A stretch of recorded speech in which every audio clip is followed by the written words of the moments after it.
AOC has decided to enter the PC peripheral market. They're generally known as a monitor brand, producing monitors for work use as well as high refresh gaming panels, which are actually pretty decent and also pretty cheap. There will be a card in the corner to go and check out some of those reviews. We've got one of their new gaming mice on the desk, the AGON or AGON AGM600, and by the way, AGON is their new brand of gaming peripherals, much like Ford had their Fiestas and their Focuses, and I must say that I'm actually enjoying my time. But let me tell you why, because it has to really do with another current popular mouse on the market. And if you haven't recognized from the image on the box already, that mouse is the Logitech G502X that we reviewed not too long ago. Now, that mouse was an absolute game changer to my gaming rig in my eyes, with its superb shape and plentiful buttons, which is very much mirrored here on the AGM600. You've got 10 programmable buttons, of which come as your top left and right clicks, a scroll wheel that clicks in two. It scrolls in increments and is not smooth, which is great for gun changing inside of games. You've got a DPI switcher just underneath the scroll wheel, and you've also got two thumb buttons at the very front left of the left click of the mouse, two typical thumb buttons and a forward thumb button. Everything is pretty reachable, though the forward thumb button was a bit of a stretch to hit. The front thumb button, however, follows suit with the Logitech G502X. It's called the sniper button, which when pressed and held down will reduce your DPI sensitivity until you're releasing it, making it easier to track shots in FPS games with a sniper rifle.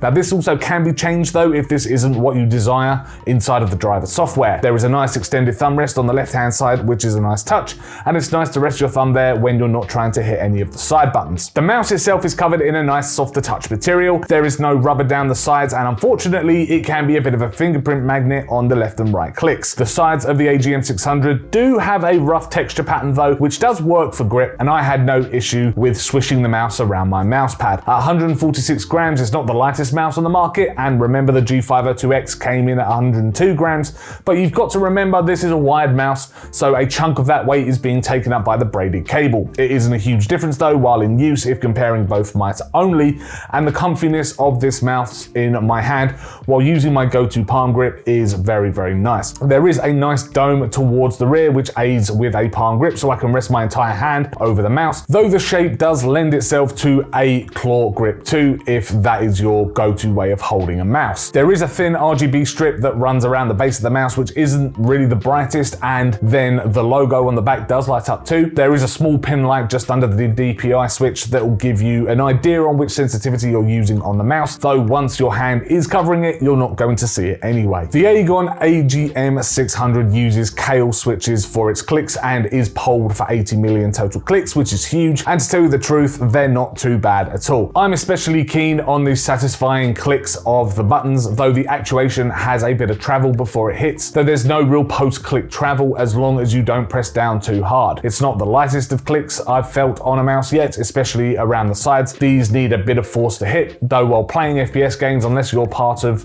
the hardcore esports crowd, you're not really going to notice too much of a difference and mind it too much either.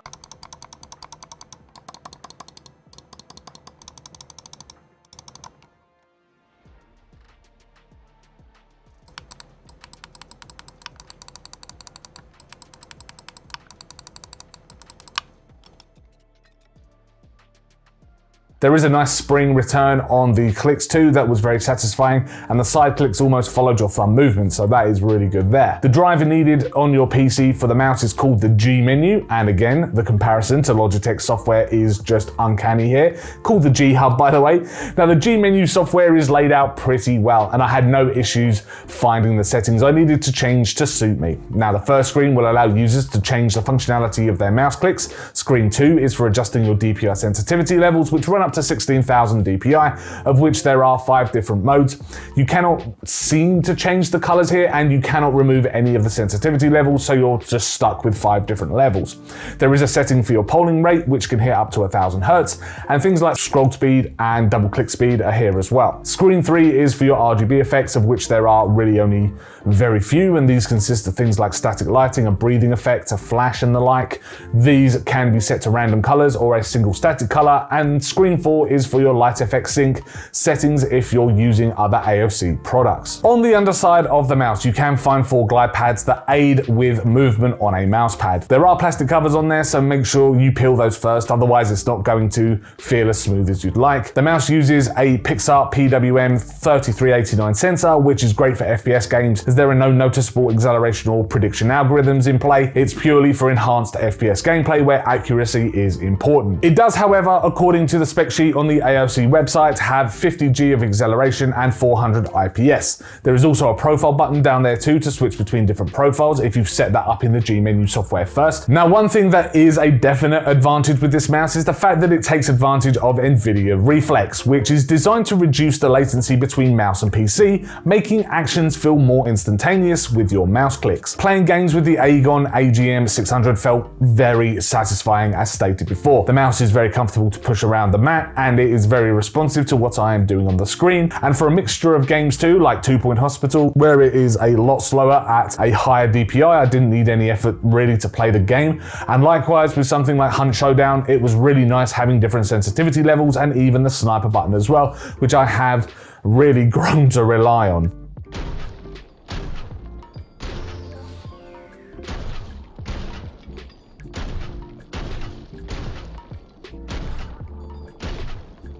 While yes, throughout this review I've made okay, not so subtle hints that this AGON AGM600 is basically a 502X, it does feel as if there's been a good amount of inspiration taken from that mouse. It's nigh on identical, and while it's not as light, its performance is still absolutely solid. What is also advantageous is the fact that this mouse only costs just under £40 here in the UK, which is an absolute astounding price compared to the performance it gives you. Now, AOC is generally known for this budget gear, and this is true here. I'd class the AGM600 as a budget-friendly mouse, but there is just no way that this mouse should be ignored if you're after a new gaming mouse. Save your Christmas money on getting this over other expensive mice on the market, and you definitely will not be disappointed. Thank you very much for checking out this video review of the AOC AGON AGM600 gaming mouse. If you did enjoy this video, please hit that like button, subscribe to keep up with our latest tech and gaming videos, and also let us know in the comments down below what you think about the AGON AGM600. Would you pick this mouse over other expensive counterparts,